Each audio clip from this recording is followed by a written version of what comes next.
Hi, how you doing? Justin back with you for a chat about your friend, the metronome. It's quite possible that you already know Mr. Metronome, or it's quite possible you've never heard of it. A metronome is a little wind-up tick-tock thing that you often see on pianos in classical music film sets, like a little pendulum thing that crosses like this, tick-tock, tick-tock, tick-tock, and it's to help you keep in time, so you're playing a consistent speed. You talk about speed measurement in BPM, which stands for beats per minute.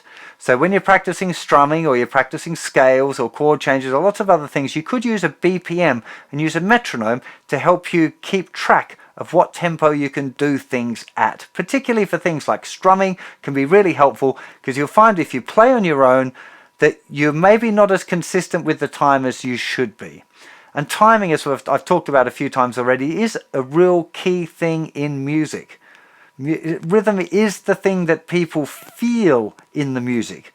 So you can get away with some sloppy chords, but you can't really get away with your rhythm being sloppy. So there are many different types of metronomes available. You might find that you've actually already got one of those little old tick-tock ones, which are kind of stylish and sound cool, but don't have very many features. You can buy digital metronomes, but most commonly these days people use an app. I actually have one, surprise, surprise, the JustinGuitar Time Trainer Metronome, it's called, available for Android and iOS. It looks like this little metronome tick-tock icon, and you see there when the screen loads, it's got a big number in the middle, which is the number of BPM. Okay, 60 beats per minute would be 1 click a second, so at 80 we're slightly further ahead than that.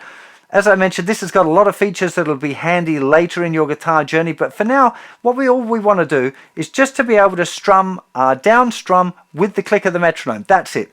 80 is a really good starting speed. If you can, you could tap your foot along at exactly the same time as the metronome and the down strum, but really that is the first step, is just to press play, listen to it, trying to get your hand rather moving down, just covering all of the strings with your fingers there, so you just get a click, and then just going 1, 2. Just really trying to get it exactly at the same time as the metronome, not a little bit early, not a little bit late. Most beginners tend to rush a little bit, so you want to really feel like you're kind of sitting on it. Should feel comfortable, shouldn't feel rushed. Okay, don't rush against it, don't wait for it or anticipate it. You want to be right along with it.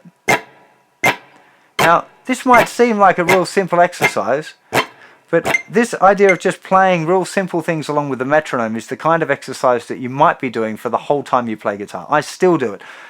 Having a really good relationship with time and being really in time is a really, really important factor, not just for beginners, but all levels of musicians, right? So learning to play along with the metronome and really make it feel nice is a really, really, really good skill.